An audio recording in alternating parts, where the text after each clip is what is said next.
All right. Okay, so good afternoon, everyone. Thank you so much for joining us for our post-graduation Now What alumni panel. I am Shannon Denham, the Administrative Coordinator for the Cecil B. Day School of Hospitality, and I will be moderating this discussion this afternoon. Thank you so much for being here. So right before we begin, I just wanted to let everyone know, just make sure you put all of your questions in the chat, but if you could leave your questions for, after the panel discussions. I think we're going to be answering a lot of your questions as we go through here. We have a variety of questions for you guys or for our panel that I think all of you will find really interesting. So before we get started with our conversation, we just need to meet our panelists. So I'm just going to give a really brief introduction for everyone, and then we'll jump right into our chat. So getting started, first we have John Duran. He graduated from Georgia State University in 2016 with a BBA in both hospitality administration and finance. Before joining Horwath HTL, where he's currently a senior consultant, John was also a senior consultant for CBRE Hotels, where he completed feasibility studies and assisted in appraising various hotels and resorts throughout the U.S. and the Caribbean region. Working as a consultant, John often uses his previous experience in hotel operations from his time at the St. Regis Atlanta Hotel and the Atlanta Marriott Marquis. So if you guys are interested in hotel consultancy, John is definitely the one to get your questions answered. So moving on, we have Nadia Merritt, who is with us this morning. She graduated with a BBA in hospitality in 2017.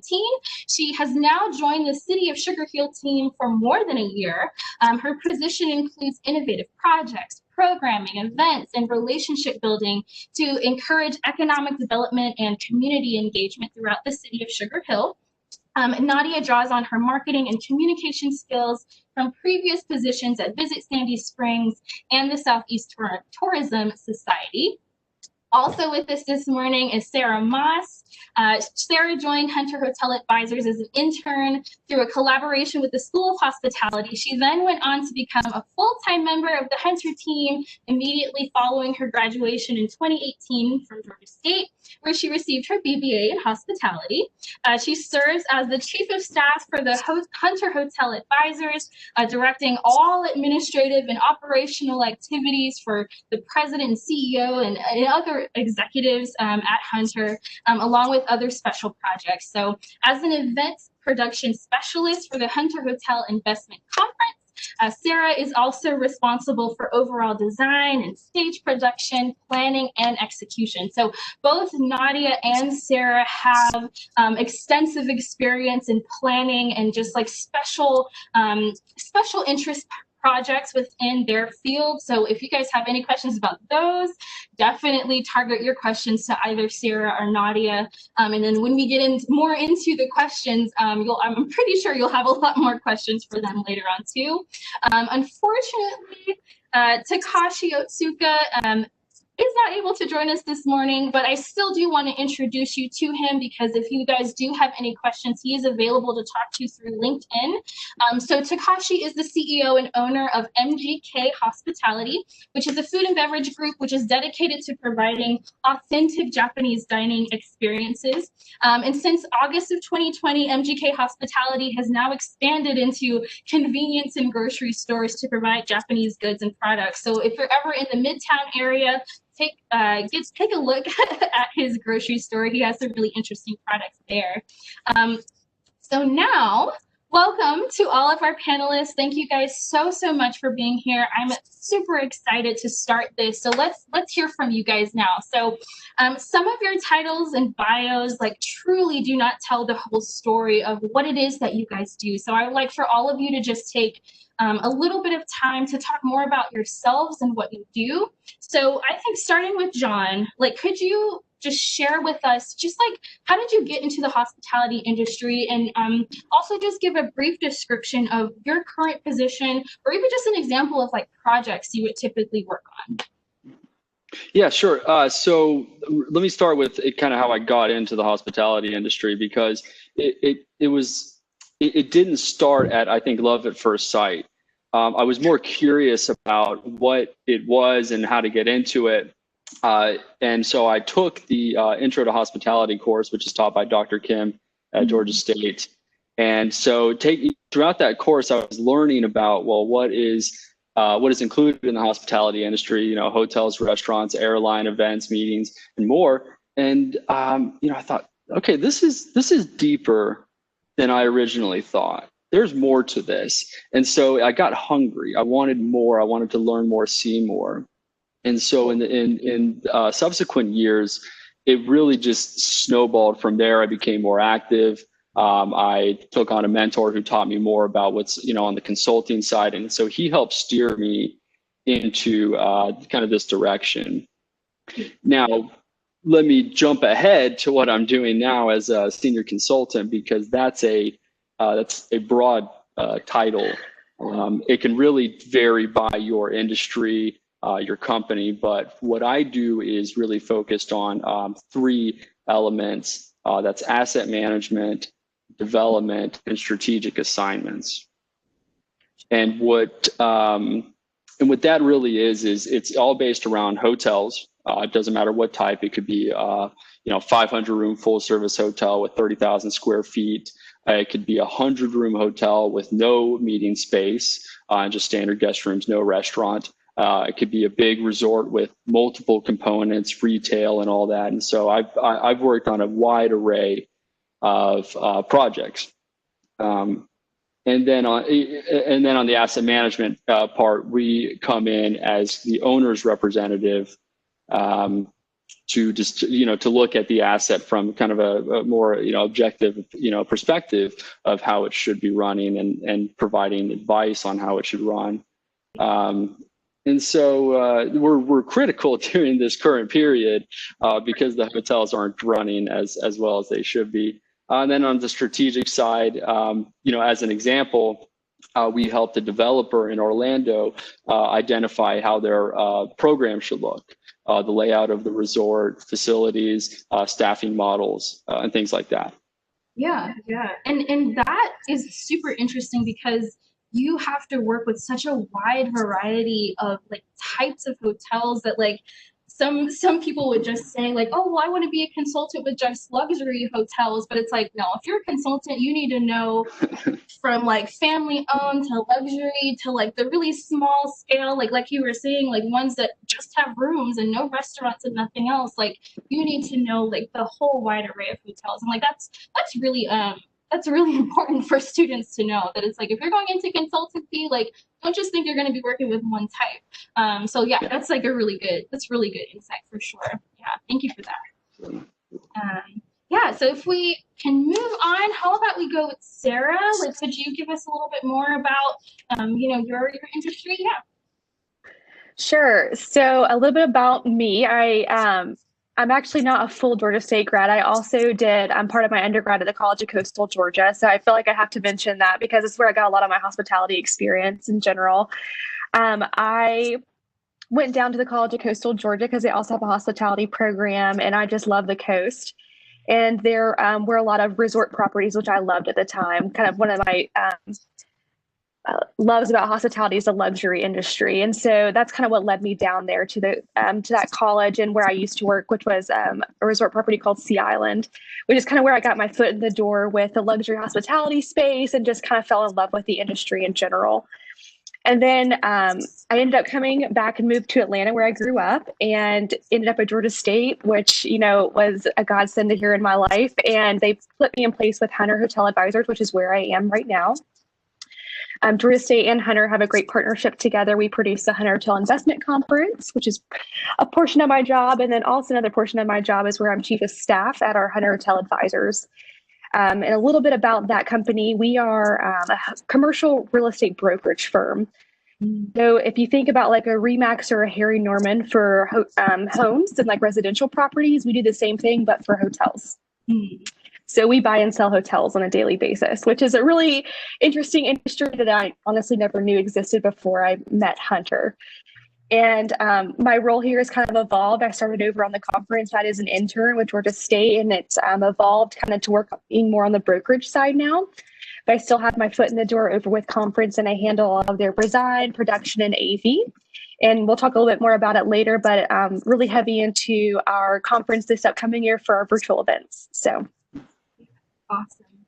That's so cool. And it's so different too, because it's like your job is not just, or it has evolved from being, from your internship with working with the conference to, being over the entire conference. And now, you're kind of over, let's just face it, you kind of run the show at Hunter Advisors. Like, I won't let you tell me anything differently. Like, you totally do. So you guys, like, if you have any questions about, like real estate or just brokerages with hotels, like also include those questions for Sarah. So cool, thank you for that. We're going to move on to Nadia, and then we'll hear from Takashi. So Nadia, if you want to go ahead and just give us a little bit about your industry and just like what kind of projects would you typically work on? Sure. So similar to Sarah, I didn't just come into Georgia State. I transferred in. So I was introduced to hospitality through a different university, being an RA there, getting to plan programming, connected with the community, kind of led me to where I am now and led me to Georgia State. From there, I was introduced to the CDD world. Before Southeast Tourism Society, I connected with Discover Lake Lanier, which is Gainesville, Hall County's CDD. Then Georgia State led me to Southeast Tourism Society, which led me to visit Sandy Springs, and now I'm economic development for the city. My role is very vast, and I feel like if you say someone's in economic development, it opens up a lot of doors. So I work with our youth council, which doesn't exactly tie in, and that's a bit of what working for a city is like too. You have different pieces of different elements that just kind of tack on to your job. We have a business incubator, so finding different activities, engaging learning opportunities there, which has been different for 2020. Connect businesses in the downtown with our community is a little bit what I do. Like we just had Trick or Treat on West Broad Street. We're getting ready for Holiday Open House and Small Business Saturday. I'm trying to think. I feel like I'm like zoning in on just a couple of things. Veteran bricks right now. We have a memorial. So we started selling veteran bricks, and that has landed on my plate. So really anything and everything is what I do that can fall into the downtown area. So each city downtown coordinators are very different. Some are employed by the city, some are employed by their DDA, which is Downtown Development Authority, or Main Street. So that kind of got me into hospitality and kind of got me learning more. And that's a little bit about what I do. Cool. Awesome. Thank you, Nadia.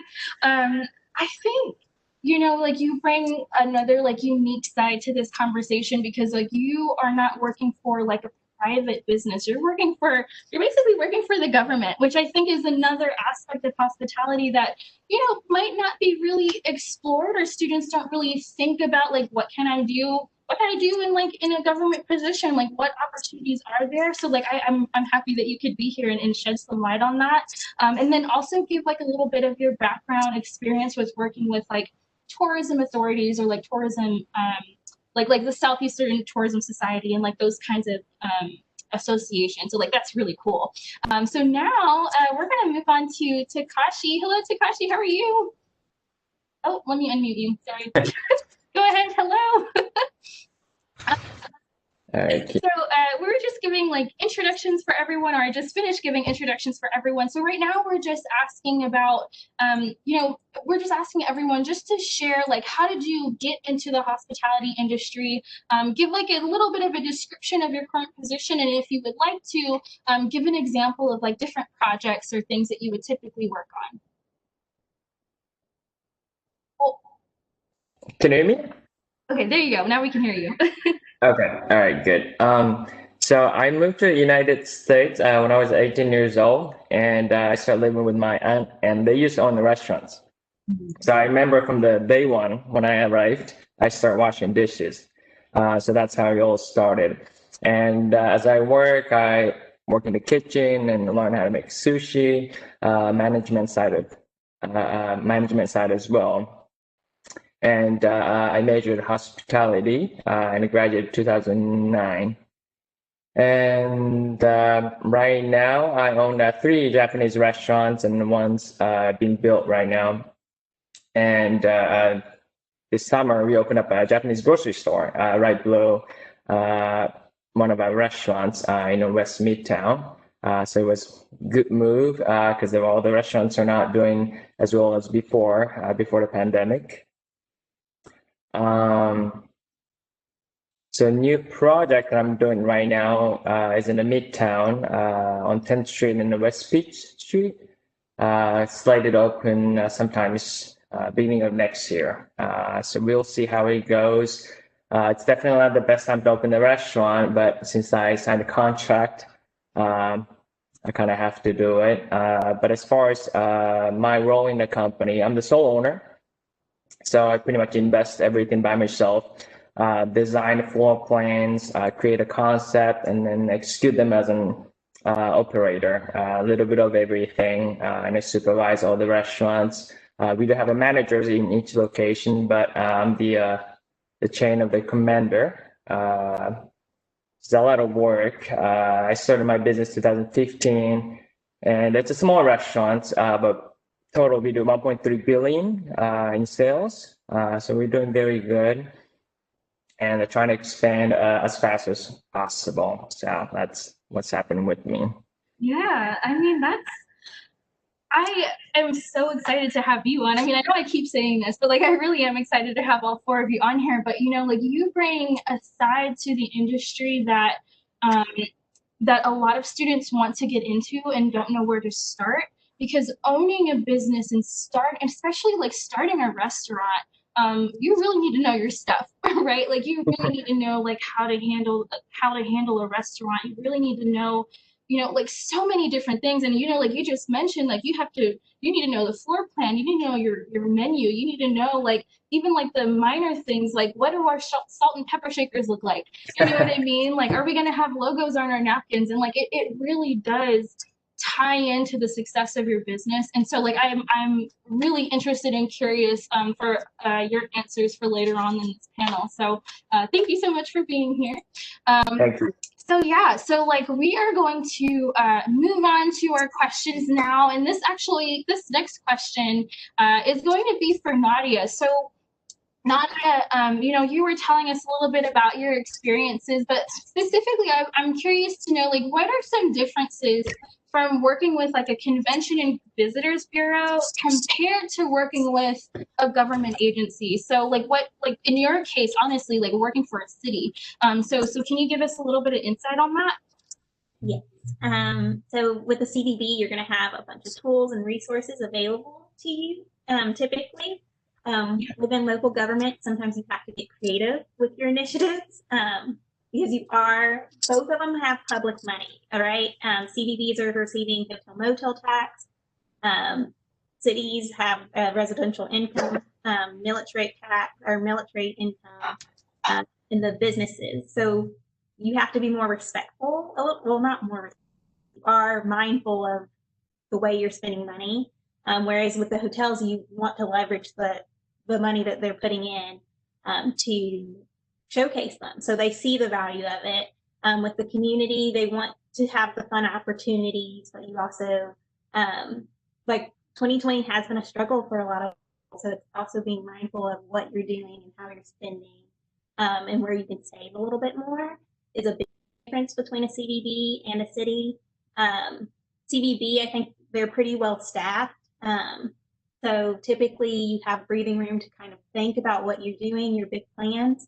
The city, you can carve out time for that to do the bigger plans because you can get overwhelmed with tasks, especially if you are on the public side, which is why my role is very public and in the community. So they love that I have the hospitality background and a business background. When they looked at hiring me, that was one of the reasons I was chosen. And I was selected for the position. I am the first one in my role. So I'm kind of laying the groundwork for what this looks like. Whereas with the CDB, I came in and the role was already kind of identified and I elevated it. So I went in as an information specialist and then left, and it was a marketing coordinator by the time I left. So I think those are the like big differences is the way you spin, the timing element. CBB, you can kind of cut yourself off a little bit more. At 5 o'clock, city, there's always things to be done. There's always something new on the table. And there's no stop. Everyone's going to need something, right? Right. I think those are kind of the time and the funds are different. Yeah. Okay. Yeah. And those are like really important things, especially with this year. And just like, just speaking of, time and spending and just like, like the differences in staff. This next question is for Sarah, and I'm interested in just like, so many conferences and trade shows and just various things have gone virtual. And I just am curious as to, like how has this changed, like, like your position duties and like how you work with clients. And Nadia, you touched on that, and you're going to touch on that a little bit later too. But like Sarah, as someone who has, experience in like conferences and in conventions and things of that nature, like how has this changed your position? So it's honestly flipped it upside down in a sense. It's how part of my job as the chief of staff of Hunter Hotel Advisors is how to stay in front of our clients. As a brokerage firm, our business is to, host clients and kind of wine and dine them. And how do you do that when you're, in different cities and now you're in lockdown and quarantine? So you have to get really creative with things. And then on the conference side is, okay, so are we going to have a conference that's in person now? So you kind of have to go through all the different scenarios of things. I'll talk about the brokerage side a little bit first. We have really tried to stay in front of our clients by creating this webcast series that we're calling Teak Talks. And my boss's name is Teague, he's the CEO of our company, and he has been reaching out to, the individuals that are large owner operators, even like the big brand heads of like Arnie Swanson from Marriott and Krista Setta from Hilton, and just getting their perspective, not only as a business right now, but kind of personal life, kind of bringing it down to what's relatable to people right now, and really trying to, create that sentiment of like, we're really all in this together. And so that's kind of the message that we're putting out right now as an industry. The hospitality industry has honestly been devastated by COVID in a sense. And so just trying to create that sentiment and messaging has been really important for us, throughout this season right now. So that's kind of what we're doing virtually on the Hunter Hotel side. On the conference side, we have chosen this upcoming year to produce a virtual event, but also layer it with it in person. So it's going to be that hybrid. And we at first, we were super excited about it, thinking like, wow, this is actually going to, open up a lot of possibilities for us, not only for sponsorship opportunities, but also for attendees that, sometimes either they can't get here or they don't feel comfortable attending in person. It'll create that, experience for them to be able to, join us for the conference. And even if they can't join us for the conference, they can, access the materials afterwards or even overseas and international now. So it's kind of opened up these big markets for us, which we're really excited about. My position has changed a great bit in that because we've had to become very technology focused. Which we quite haven't been as much in the past because, it's an in-person event.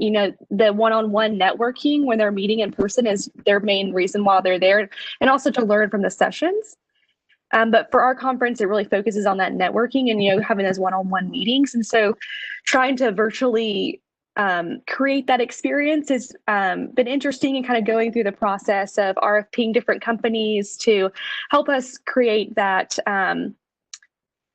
meaningful interaction between attendees is what we're really looking for this year. And so that's kind of how my position has flipped upside down in a sense on both sides of the company, just trying to be able to get creative. Like Nadia said, it's really about cutting costs where you can and getting creative to, stay in front of your attendees and creating those experiences that they're going to remember and have those moments in time. Yeah. And I, with the School of Hospitality, this semester is when we really started hitting hard with our virtual. Honestly, to be honest, this semester was the first time we've ever had to deal with virtual anything in terms of events. And so like we really did have to get creative. Like how do you get, you know, students interested in coming to an event like virtually when like they could be spending their time virtually doing other things, like seeing a virtual conference or, you know, like conference or like, you know, I don't know, musical or whatever. So it's just like how do we create the incentive when we used to have in-person incentives? And that's like really it's a really interesting thought and a challenging thought for sure. But you know, just like speaking of getting creative and you know, looking to cut costs or just like use your resources in a different way. You know, I would like to, you know, start a conversation on like beginning a restaurant, right? Like starting a restaurant can be like so expensive and it takes like so many resources, especially time. So Takashi, do you have, or like what kind of advice can you give to someone who, you know, has that restaurant dream, right? Like, especially now, like you're starting up another restaurant, like I think now you have a new restaurant that was starting in the fall. Like what kind of advice do you have for someone who wants to also start a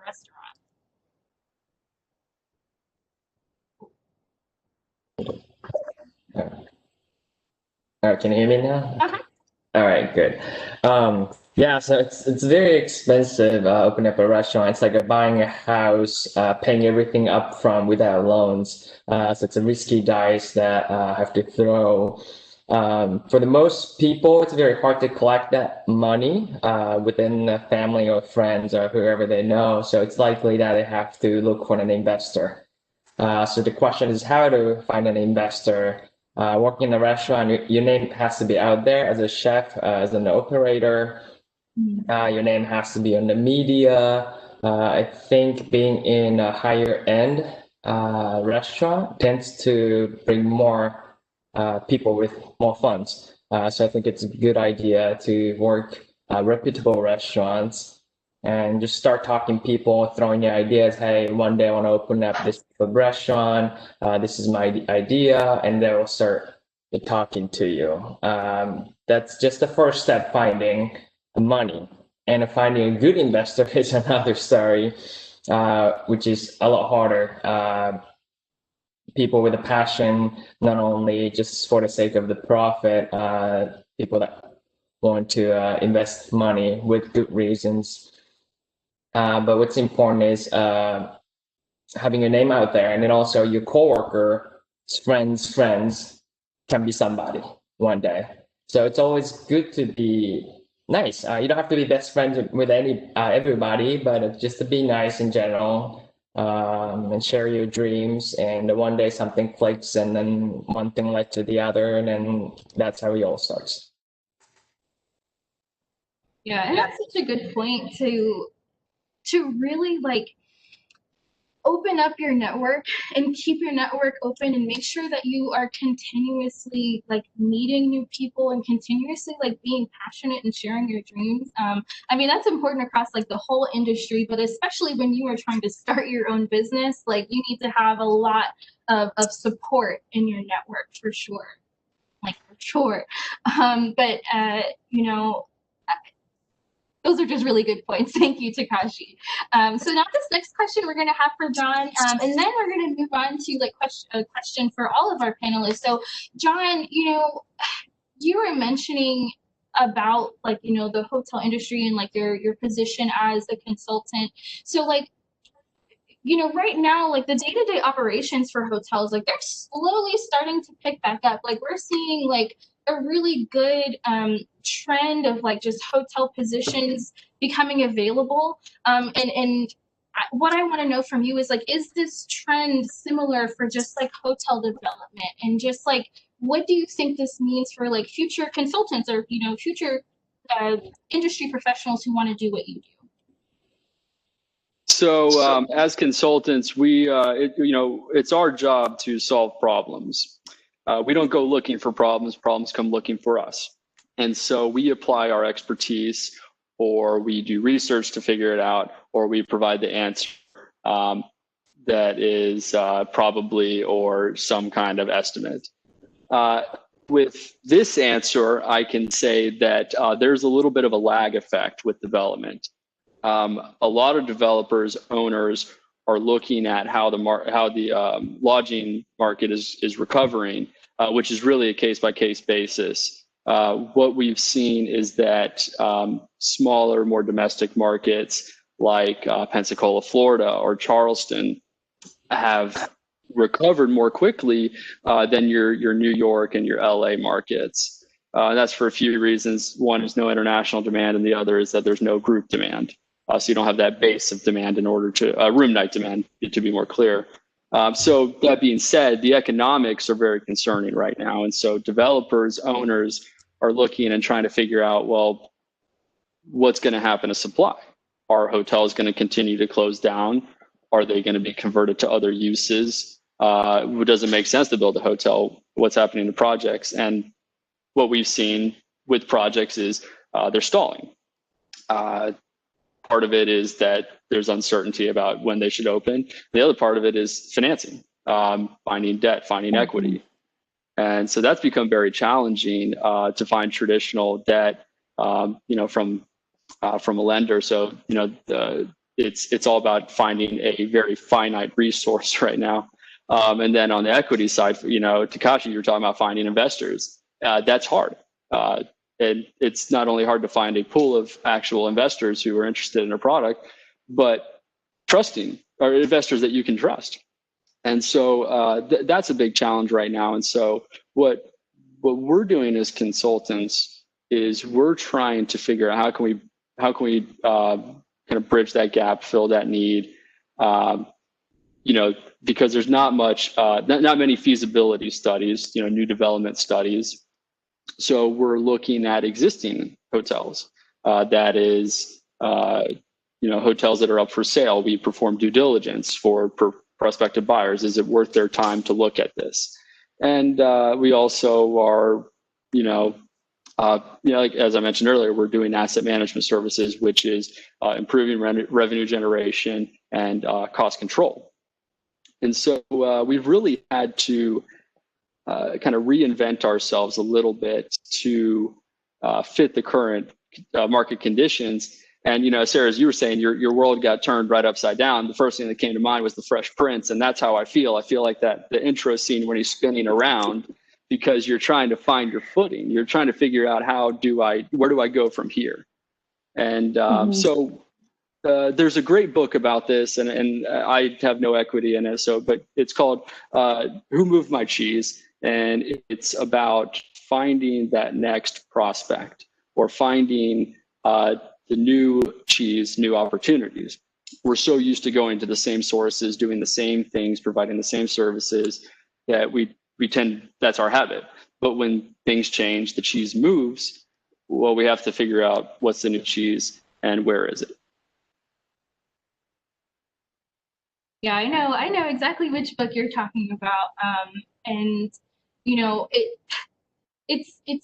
it's funny that like when your cheese moves, like just the things that you can come up with, and just like how creative you can actually be, and just like what really cool and interesting ideas you can come up with, like when you need to, and it just also just shows you just like how easy it is to change too. Like yes, I understand like this year has been difficult, but like I've seen like so many companies like pick up and turn around and like figure things out like really quickly, and it's just been really interesting to see companies like completely change how they do things.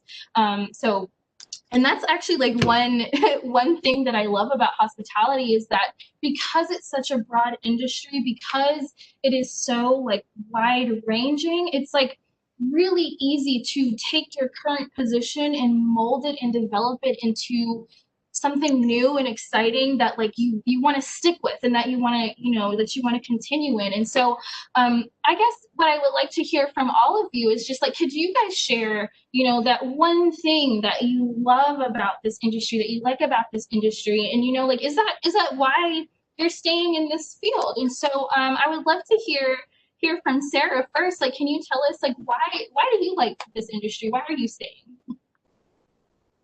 I think, Shane, to kind of echo off what you said, it's such a broad industry that you can kind of you can mold to what you need and what you love. For me, I love service, like the act of service. Like it's just something that I find like very fulfilling to myself, and just, watching others enjoy like the time and energy that I put into things. Specifically, events you spend for the Hunter Conference, we spend 8 months planning, and then it's for 3 days, you know? And so you spend all this time and energy, and you get to watch it unfold in the 3 days. And that's something that I just love to, watch people experience something that you've put so much effort into.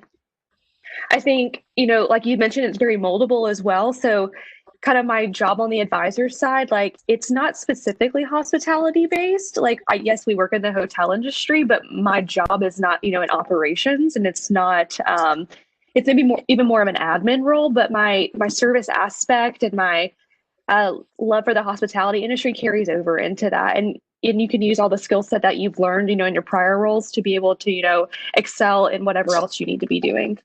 And those special projects that Nadia mentioned, like I get thrown, 18 different curveballs like that too, that you're like, oh, let me pick up the veterans bricks. Like, sure, let me go do that.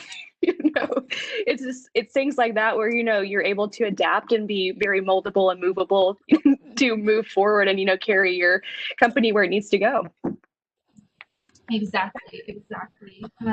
Thank you, Sarah. Takashi, like, could you give us, like that one thing that you like about the hospitality industry? Sure. I think there's a hospitality everywhere, as long as they're other human beings. To me, it's a lifetime skills. You can apply that to your family, friends, pretty much anybody where there people are. And at work, we learn how to be kind, sympathetic, and polite. It's all about making people happy. So I think it's great. And also, somebody grow a fish in a fish farm, and somebody catch them, somebody bring them in a truck, and they'll export to the United States, and FDA checks. There's so many jobs until we get that product, just fish. And we have other 1,000 products that we use. And then somebody cuts it, and we are the last line to serve that to the customers. And that's where you can see the smile. So that's a great, every job is great, and then they're proud of it. But what I'm proud is that we are in the final line of the service, and we can see the actual customer's face and smile. I think that's great. Yeah. Oh, that's awesome. That's great. That was such a good answer. I think that's something that I enjoy too. Like, working in the office of the hospitality department, at first I was thinking like, oh, this is just going to be, like an administrative position. Like maybe I won't be able to see students as often, but it's like literally every day I'm talking to students, every day I'm talking to industry professionals like you all. And I'm able to, like connect the bridge, or like bridge the gap between like industry professionals and students, and like see that connection, and like see them, like build their relationships. And I take a lot of joy from that too. So like technically you guys are my customers. So thank you for everything. So moving on, like John, I would love to hear from you. Like what is your what do you love about the industry? I had to put together a list because I couldn't really choose, but I would say that my top thing is just how innovative it is. It's constantly advancing, it's constantly applying new processes, technologies, and so it's never stale. That's the thing, and you can continue. You can. It's a rabbit hole. You just get deeper and deeper and see more. You're Alice in Wonderland before you know it, and so that's what I really like about it, and because it's not one-dimensional. It's not two-dimensional. I probably couldn't even count how many dimensions there are to this, because it's so deep. I've spent most of my time in hotels, so I see that side of it. But when I start to see more of the food and beverage side, I interact with a lot of the CVB's economic developments during my field work. And so I get to see, well, what do they do? And it changes slightly by market, but there's a kind of a common purpose there. And so there's just a level of depth and innovation, and it's constantly growing and it's constantly adapting. That's what I love. Awesome. Thank you. Nadia? John, we're very similar. It's innovation, actually. things shift, things change in the world, and the hospitality industry adapts. There's growth in it. There's some freedom, like Sarah was saying, with the broadness. You can go into different fields and be in this industry. I'm not in the hotel industry, but I work with hotels in the CBD. So you have hotels that are changing rooms into office spaces to fit their clients, fit the market right now. One that comes to mind is the London in West Hollywood has done that. You have Gatlinburg, who was hit with fires years ago, and they thrived again. They came back from it. So there's the creativity, there's the innovation. You can find your fit in this like in the industry, because you don't know. Like Sarah's in marketing, but she's also in the business coordination side. So it's just very, and you have consulting, and you have restaurants, but you have like airlines. There's people who just deal with real estate in it. It's just so broad, I think, is why I love it. Thank you, Nadia. So I'm just realizing, like, we have 15 more minutes for our presentation, which is so surprising. So I think we might get 4 of our next questions, and we're just going to get into the meat and potatoes of this conversation. So, like these next couple of questions are more so exploring like the life of an alum, and just how you guys handle like just the day-to-day activities and just like life in general, because it is so different from when you are a student. Like once you go from a student to after graduation and you're, I don't know, like in your big boy and big girl jobs, it's a lot different than just like, choosing your schedule as a student. And so I would like to start with John with this one and just asking his opinion on this. So, like everyone dreads working on those group projects in the classroom, but it's so important to do it. It's so important to learn from it, because like when you're in the workforce, working on a team is like having a lifelong group project. So, John, could you describe, just characteristics of an ideal team member and just what that means to you? Absolutely. I've worked with various people of all ages, levels, junior, senior, and so I've really gotten to see, okay, well, what makes a good colleague and what makes what leaves more to be desired. And so I would say the number one quality you need to have is proper communication skills. You need to be able to communicate your purpose. You need to be able to communicate things you've been asked to do.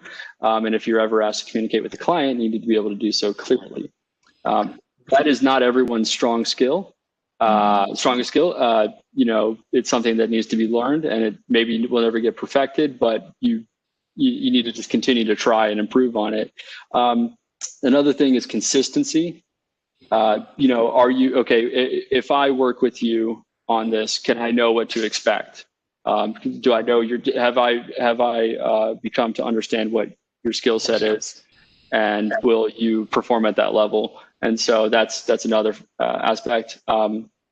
Also, I would say it's are you someone who just comes in 9 to 5 and then leaves and then never see them again, or is it someone that I really enjoy working with? Someone that I wouldn't mind, hey, let's go out for lunch. I saw this new place down the street.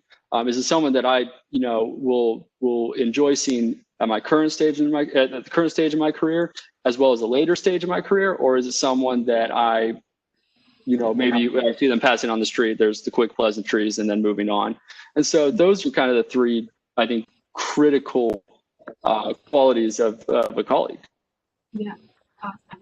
Exactly. Like building and making connections is super important. And so I highly encourage all the students who are listening now, like if you're in a group project, get to know your team, because you could definitely be working with this person down the road in your career. And like the impression that you make now is like what they're going to remember later. So just keep that in mind, right? Like keep your group project connections going strong.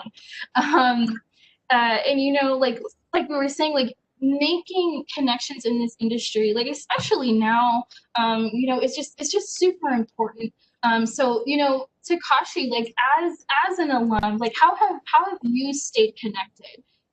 Just as an alum, how have you stayed connected?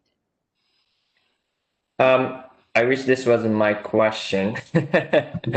I'm not so very good at it. Still have many friends through breakdance club. I used to teach at Georgia State, and I wish I had more contacts from a hospitality degree. Actually, the CFO that works for me is from GSU, and she came to help my company 5 years after graduation. So again, we never know who becomes your partner investor. So it's always good to keep in contact. And actually, for the next project, I have another GSU student who's in charge of interior design. So I'm working with them, but I do think that it's always good to keep in contact with the people. I wish I did better. I wish somebody told me when I was a student. Yeah. So there you go, guys. You heard it from Takashi. Keep it up. You never know who you could be working for or working with down the line. So that actually brings into another question on, you know, not only do you need to keep yourself like well connected with those who you meet in school, but also you just need to keep up with your education too, like constantly learning, constantly, you know, looking for opportunities to get like certifications and things of that nature. So like, so Sarah, you know, like, do you have any just recommendations for professional development and continuing education?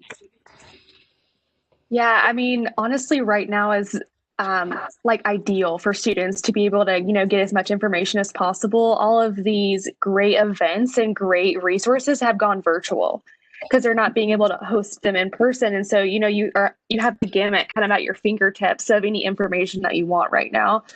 And for me, as an event planner, I've, you know, it's almost been a little overwhelming because I'm like, I don't have enough time to watch all these webinars that I need to watch. And so you know, you find yourself having to pick and choose. But like IMAX, you know, one of the largest events that happens in the world that's event based is now virtual. And guess what? The registration's free. Bizzabo is another great source, which is like one of our registration companies that we have looked at. And, you know, it's just finding these like resources that you're able to kind of dig into and like get fed from on a daily basis has always been great. And just kind of echoing the networking piece too, like kind of asking your friends in the industry, kind of seeing what they're doing and learning from them has kind of been a big thing for us right now. And just hearing their feedback on everything.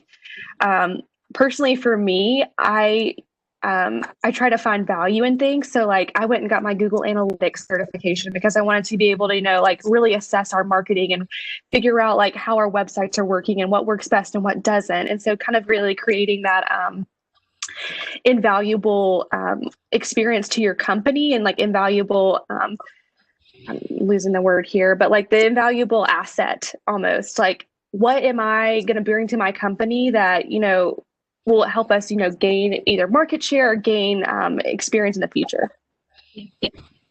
That you know, you were bringing up just like, yes, it is invaluable to be like a better asset to your company, not just doing, you know, like the job that you were told to do, but also exploring like where can I move with my position, like where can I take this, and so you know, you also brought up, it's just like, you know, I don't have time to like watch everything, like and you know, like at the beginning of this, like a lot of things were free, like there were like free like event certifications and free like Hootsuite certification, like there is so much free stuff that's available, and some stuff is still free now. So I encourage you guys, like go out there and check it out. Like there's so many really good resources for you to look out into. But you know, just speaking of like, I don't have time for you know, like we have heard from everyone, like, you know, your lives did not get simpler after graduation. So you know, Nadia, like what are your thoughts on just like work-life balance, or, you know, like in other words, like work-life boundaries, like just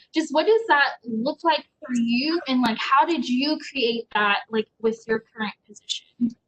Yeah, so like John said, your job is not just mainly 9 to 5. You are putting in extra time, putting in extra hours.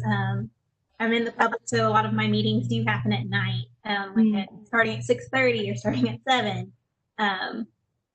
So finding that time and balancing it as well. I like the term work-life balance for a lot of jobs. I don't think that's just not what they are. There's not a clear balance. So you do have to identify your boundaries. So you have to learn how to self-advocate for yourself. You have to have a manager that you're willing to kind of talk to and find those, identify those points. It's like, no, at this time I'm not available. I'll come back to it on Monday, especially if something pops up on the weekend. If it's not like a level 9, you need to do it right then, right now. You need to kind of be able to put a line in there and say, I can't do this right now. Or like, I will come back to it, I promise. Also figuring out that time of like, maybe it is that you're taking a half day off because you put in extra hours throughout the week. Or maybe it's that you come in a little late. So you definitely have to make sure you're self-advocating for yourself in different elements of your job. I do want to touch base on like the networking thing that everyone's kind of talked about. Networking is great. This is probably either your first or your second. Some people have families that have the network already built in. So it is very important that you continue to nurture those. And that doesn't have to be you talking to someone every week. It could be maybe 3 months you send a little card, just because people love getting things in the mail that aren't junk, or just like sending a text that says, hey, thinking about you, hope your day's going well. Just keeping that up to date is very important, and it's very hard to continue to nurture those relationships. And Shannon, I just want to jump in really quick. Like, you never know the value of your classmates and like the people that you know here at Georgia State until like it comes time to where you actually like you find that they're there in the position that you need. The other day I had like a last minute event I was putting on, and it turns out I was able to call one of the girls I knew at another event company, and I was like, hey, I need 8 tables and 32 chairs. Can you have them to me by the end of the day? And she was like, absolutely. So it's like making sure like just hitting that networking piece of just like really nurturing those relationships over time. And it doesn't have to be every day, like Nadia said, but it's like it's more important than ever, especially right now, to be able to like make those connections with people so they can sustain you over time. Right, exactly. And just like you get into so many like crunch mode situations where you're just like, oh my goodness, like who can I call right now? And so like just keeping your connections open will just save you. Will just save you time and time again. But thank you everyone for answering those questions. I think we're going to have time for just one more final question, and then we're going to open the floor for questions from our students.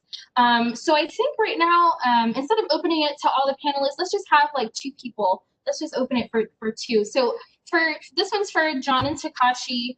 Can you guys name just like one thing that you think a student should make time for while they are still at Georgia State? So is there one thing even that like, you guys didn't get a chance to do that you're just like, man, if I can tell a student today to do this one thing, this is what I want them to do. So John, do you have that one thing? Sleep more during finals. I'm joking. Yeah, you can sleep later. No, I think, it was different for me because I was working 2 jobs and studying. So I was really trying to get stuff done. But I would say that I think, networking more would have probably been what I would choose. I know I did a lot of networking, but I felt like doing a lot more would have helped, get me started on a better foot. But hindsight is 20/20. Well, I mean, I think you still have time to network. You can network now for sure, but I think that's a really good point. Like learning how to network while you're in college will definitely help you when it comes time to just like network on your own, right? So right now we have like a lot of different opportunities for students to go and talk to industry professionals. But like, if you don't try it out, like you're going to be nervous and you're not going to know what to do, like when it actually comes time for you to do it on your own. So that's actually a really good point. I wish I networked more too. So yeah, that was a good one. Takashi, what is your one thing that you think students should make time for? My answer would be very similar to John's. Get out of your comfort zone and make more friends. It gets harder and harder to make friends as the life goes on because you get married, have kids. You do make friends, but it's likely based on your social interest and then same industry. I know the guy next to you seemed a little lame in the classroom, but it's always good to be friends and get out of your culture and nationality. You learn different perspectives from different people, and that's the essence of hospitality. So it's good to do that already, even if you're not at work.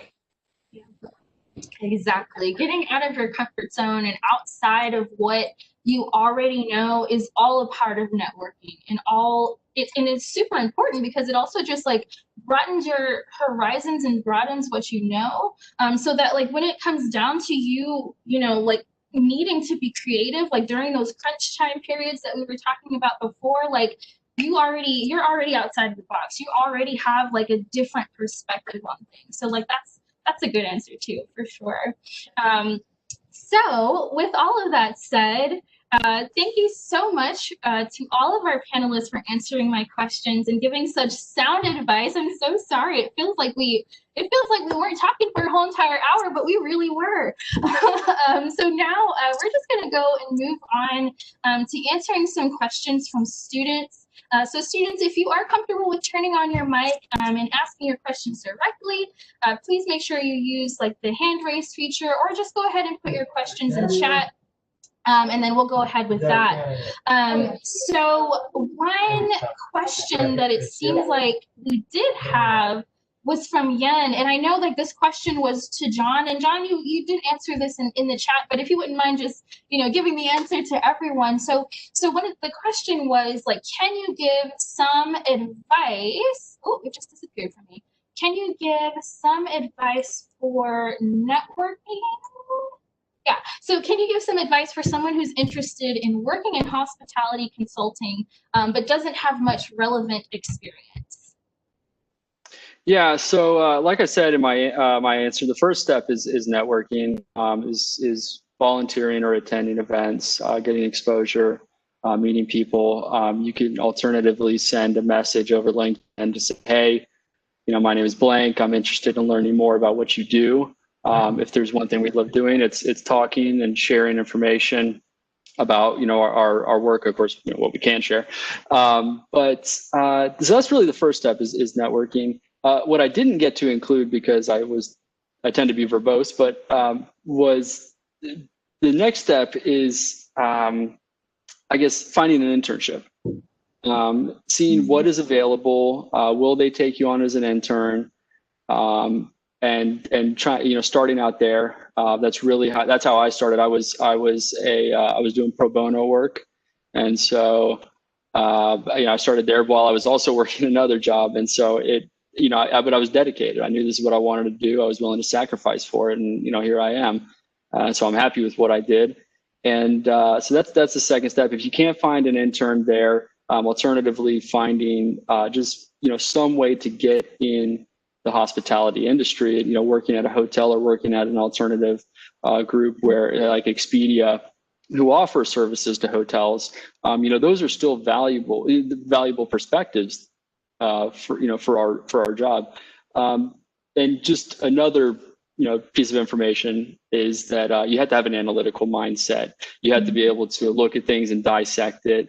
I've seen a lot of people come and go, and so I know who the rock stars are. I know who this probably isn't the right fit for you, and you just got to find where you're happy and what fits. Don't lie to yourself. Don't say that this is what I want to do because I think it's right for me. You can try it. If it doesn't work, then move on. Life is short, so find what you're good at and find what makes you happy. Awesome, thank you.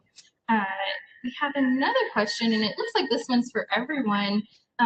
So all of you have such a diverse level of experience in the industry. Like how would you, or what would you recommend or dealing with stress or dealing with the burnout that can come in an industry that's just like heavily focused on personal interaction. Now, you know, that might be, it's really funny and an interesting question. So how about, let's direct this question. We'll do like Sarah and Takashi for sure with this question. So Sarah, if you want to go ahead, please answer this one. Man, this is a tough question. I'm probably like the worst person about this because I am really bad about setting boundaries that Nadia talked about earlier. But the way that I deal with stress and burnout is I just make sure there's some, like either when I get home or on the weekends, like in my free time, that there's something that I really enjoy doing. Mm-hmm. For me, I'm really artsy and craftsy. So it's like finding something to do that kind of deals in that space, whether it's painting something, painting a wall in my house, who knows, or just kind of, you know, using those things that I like to do. I'm an avid runner, so I like to go run. It's, you know, trying to balance that time that you have to yourself and doing something that you really enjoy. Would be my advice to you for burnout. We experienced it here that when we had to cancel the conference and going through all the refund process and then not having a big of a break this year and then having to go straight back into planning, you know, it was a real thing for us. And I found myself, you know, like, oh man, like I gotta go to work again today. So you really have to like work at it. And it's something that you have to make time for. I will say that. For sure.